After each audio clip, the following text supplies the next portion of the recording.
Okay, everybody, so here's the second part of that evap code. So I'm just going to show you where I zip tied it, and then I went on to something else because I went underneath the vehicle and all the rest of the vacuum leads go to a canister under the passenger side fender, and it's connected. So the only one I found was loose was at the intake manifold. So we're going to make this a short video, and I'm going to show you, I'm going to put a light on the subject and then I'm going to show you. Don't use a big zip tie, just use a very thin one, probably 4 cents, and that's it. And then just tighten it up, and then we're gonna reset the codes, and we're gonna keep on test driving. The thing is, it's a little complicated. If you set the code, it's not gonna come right back on. It's gonna sense vacuum leaks front, back. And a lot of people think, oh, evap code, fuel cap. I tell you, 99% is not the fuel cap.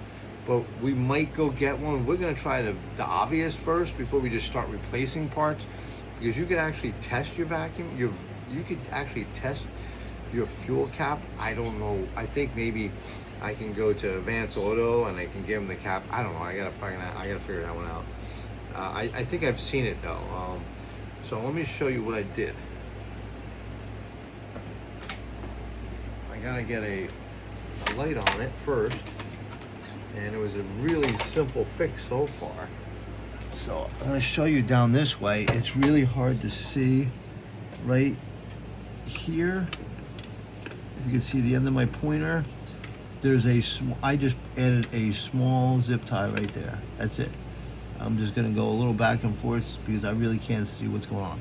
That's it. On that vacuum port right there. Actually, it should be tighter. Look, it actually loosened up again. I'm gonna put 2. I'm gonna put another one on there. I mean, I tightened it up because it was basically just falling off. So I'm gonna add another one and really tighten it down. But if you tighten them too much, then they pop off. The best thing is just vacuum zip ties. Now, as we figured that one out, we decided to go underneath and take a look. And it has a couple other codes. Now, the codes that I'm more concerned about this time, I didn't get to an ABS yet, but that pressure switch pending. Oh wait, it's stored.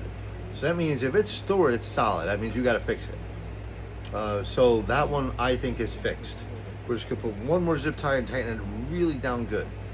That will be that. The O2 sensor is pending because you have to drive it. You have to be under a half a tank. You have to go 100 miles. That probably will not be there. The one other code I wasn't really happy with, it has a PO and it says it's stored. It said catalyst 2.1 efficiency, 2/1 efficiency. I was like, great, got a bad cap. That's not good to have because that could be expensive. And it's monitoring it. So if you really want to get rid of the code, you're gonna have to repair, or you're gonna have to replace the cat. You could cut out the cat, but that's illegal to do, so you're gonna have to replace the cat. You just gotta figure out which cat it is, and we're gonna go from there. We're gonna have to go to a little more diagnosing in that. Now, with all this diagnosing and everything, it's everybody's like, oh, just, it's got a code, just fix it. Yeah, I have 3 scanners on there. I have a laptop that's going through there. Let me just show you what I got going on inside. And just because you got the best scanner doesn't mean it's going to be the right one. So right here, you have 3 different scanners. You have an old OTC, wouldn't find the code, no communication. Snap-on scanner, wouldn't find a thing. I put a regular basic one right here. This is the one, found it, no problem. I got some phone call coming in, but let's just go to voicemail. And then behind you, we're going to show you. You got your laptop in the background there, right? So obviously, I like Apple. Apple is pretty much the best I love. So there's where you're gonna just throw the code out, Google or whatever, and it's P1494. It'll give you the code. It'll say evap leak detection pump pressure switch. Doesn't mean it's the pressure switch. It just means that. So when you read the whole thing, it says common causes. Evap leak detected pump pressure switch, loose or damaged evap system hoses. That's what it usually is. That's what I did fix. Or damaged evap canister. Now you're gonna have to start replacing parts for no reason.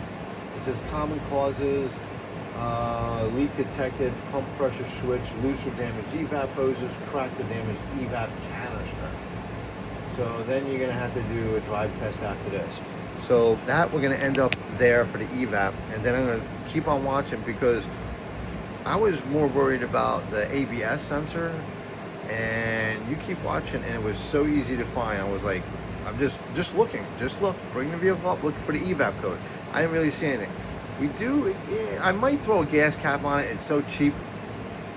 But what we're gonna do is just diagnose a little more. Let's fix one thing before you just throw parts at it. So let's fix that vacuum leak, which is tight. But I wanna make it a little tighter. I don't wanna be able to pull that sucker off.